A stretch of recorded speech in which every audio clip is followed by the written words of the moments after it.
Okay. Well, good afternoon. Thank you. No, as we speak, the Vice President Sara Duterte is going to meet for the first time her father. She has not had the occasion, and neither have I had the occasion to meet with the President. Only Executive Secretary Medeldea, who accompanied him on the plane here, has had the opportunity to meet him this morning for less than an hour. I'm a bit disappointed at the practices of the ICC that has delayed the visit of a family member to an accused. We look up to the ICC as a model for international justice, and the fact that it has taken 2 days for a family member to see the accused, I think, does not speak well of the practices of the court. We condemn it. Why does it take 2 days for a family member to visit an accused? That's unacceptable. Yes. Secondly, we are very much disappointed that the court did not address the issue of kidnapping as a means to divest the court of jurisdiction. We think that the ICC should again set an example in promoting international justice, and when kidnapping is allowed as a means of acquiring jurisdiction over the jurisdiction of the accused, we think this too is a travesty of justice. We believe that at the earliest instance, the court should rule on the legality of kidnapping as a means of acquiring jurisdiction, and we cite the case of Ibrahim versus Minister, a decision of the Constitutional Court of South Africa, that the illegality of the arrest should divest courts of its jurisdiction. You cannot correct a wrong by committing another wrong.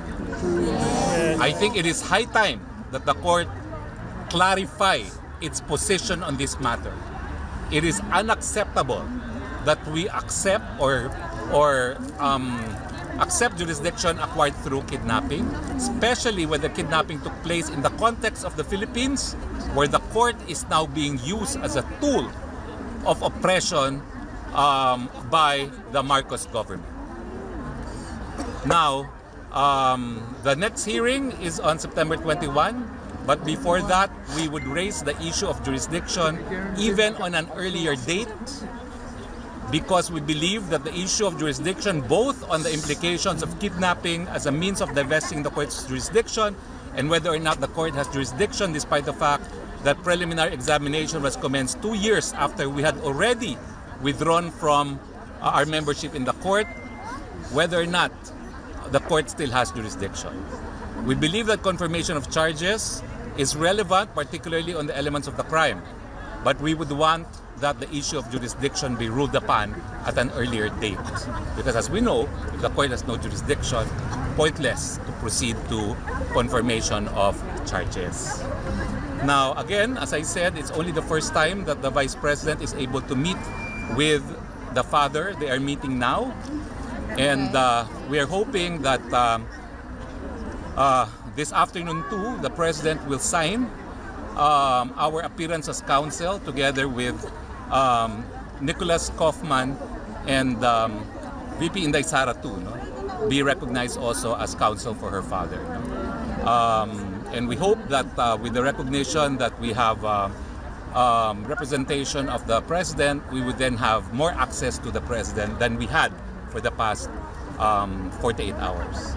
But I reiterate, this is unheard of, even in a country like the Philippines, where family members, a family member, a daughter no less, was not allowed access to her father.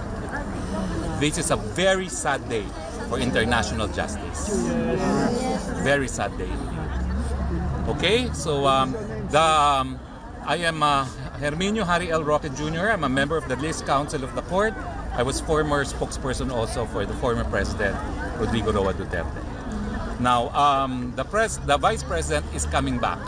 Yes. I do not know what time, because I said the priority is for you to meet with your father.